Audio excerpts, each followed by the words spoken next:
1 Samuel, chapitre 20.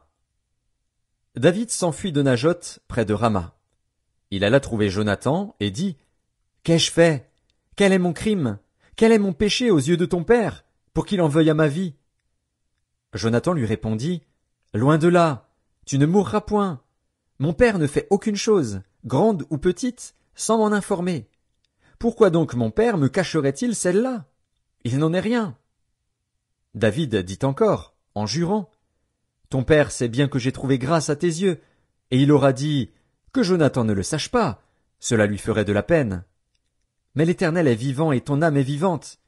Il n'y a qu'un pas entre moi et la mort. » Jonathan dit à David, « Je ferai pour toi ce que tu voudras. » Et David lui répondit, « Voici, c'est demain la nouvelle lune, et je devrais m'asseoir avec le roi pour manger. Laisse-moi aller, et je me cacherai dans les champs jusqu'au soir du 3e jour. Si ton père remarque mon absence, tu diras, David m'a prié de lui laisser faire une course à Bethléem, sa ville, parce qu'il y a pour toute la famille un sacrifice annuel. Et s'il dit, c'est bien, ton serviteur alors n'a rien à craindre, mais si la colère s'empare de lui, sache que le mal est résolu de sa part. Montre donc ton affection pour ton serviteur, puisque tu as fait avec ton serviteur une alliance devant l'Éternel. Et, s'il y a quelque crime en moi, ôte-moi la vie toi-même, car pourquoi me mènerais-tu jusqu'à ton père? Jonathan lui dit, loin de toi la pensée que je ne t'informerai pas, si j'apprends que le mal est résolu de la part de mon père et menace de t'atteindre. David dit à Jonathan, qui m'informera dans le cas où ton père te répondrait durement? Et Jonathan dit à David, viens, sortons dans les champs. Et ils sortirent tous deux dans les champs. Jonathan dit à David, je prends à témoin l'Éternel, le Dieu d'Israël. Je sonderai mon père demain ou après-demain, et dans le cas où il serait bien disposé pour David, si je n'envoie vers toi personne pour t'en informer, que l'Éternel traite Jonathan dans toute sa rigueur. Dans le cas où mon père trouverait bon de te faire du mal, je t'informerai aussi et je te laisserai partir, afin que tu t'en ailles en paix, et que l'Éternel soit avec toi, comme il a été avec mon père. Si je dois vivre encore, veuille user envers moi de la bonté de l'Éternel. Et si je meurs, ne retire jamais ta bonté envers ma maison, pas même lorsque l'Éternel retranchera chacun des ennemis de David de dessus la face de la terre. Car Jonathan a fait alliance avec la maison de David. Que l'Éternel tire vengeance des ennemis de David. Jonathan protesta encore auprès de David de son affection pour lui, car il l'aimait comme son âme. Jonathan lui dit, c'est demain la nouvelle lune. On remarquera ton absence, car ta place sera vide.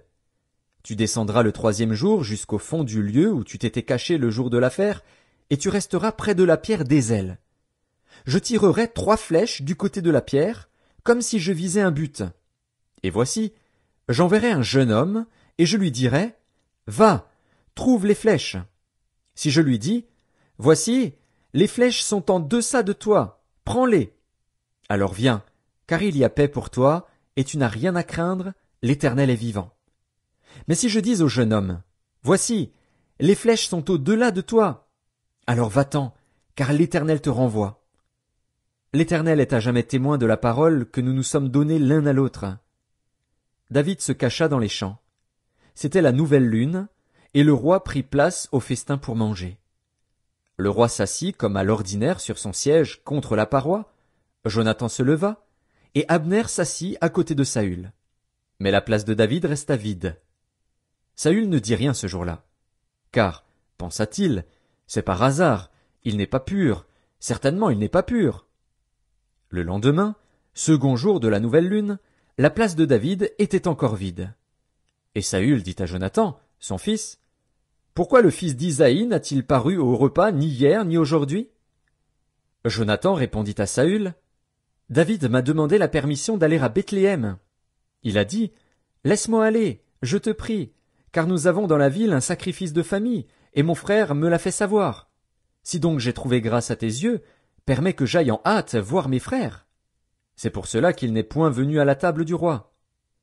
Alors la colère de Saül s'enflamma contre Jonathan, et il lui dit, fils pervers et rebelle, sais-je pas que tu as pour ami le fils d'Isaïe, à ta honte et à la honte de ta mère? Car aussi longtemps que le fils d'Isaïe sera vivant sur la terre, il n'y aura point de sécurité ni pour toi ni pour ta royauté. Et maintenant, envoie le chercher, et qu'on me l'amène, car il est digne de mort. Jonathan répondit à Saül, son père, et lui dit, Pourquoi le ferait-on mourir? Qu'a-t-il fait? Et Saül dirigea sa lance contre lui, pour le frapper. Jonathan comprit que c'était chose résolue chez son père que de faire mourir David. Il se leva de table dans une ardente colère, et ne participa point au repas le second jour de la nouvelle lune, car il était affligé à cause de David, parce que son père l'avait outragé. Le lendemain matin, Jonathan alla dans les champs au lieu convenu avec David, et il était accompagné d'un petit garçon. Il lui dit, Cours, trouve les flèches que je vais tirer. Le garçon courut, et Jonathan tira une flèche qui le dépassa. Lorsqu'il arriva au lieu où était la flèche que Jonathan avait tirée, Jonathan cria derrière lui, La flèche n'est-elle pas plus loin que toi? Il lui cria encore, Vite, hâte-toi, ne t'arrête pas. Et le garçon de Jonathan ramassa les flèches et revint vers son maître. Le garçon ne savait rien. Jonathan et David seuls comprenaient la chose. Jonathan remit ses armes à son garçon et lui dit, Va, porte-les à la ville. Après le départ du garçon, David se leva du côté du midi, puis se jeta le visage contre terre et se prosterna 3 fois. Les 2 amis s'embrassèrent et pleurèrent ensemble. David surtout fondit en larmes. Et Jonathan dit à David, Va en paix, maintenant que nous avons juré l'un et l'autre, au nom de l'Éternel, en disant, Que l'Éternel soit à jamais entre moi et toi, entre ma postérité et ta postérité. David se leva, et s'en alla, et Jonathan rentra dans la ville.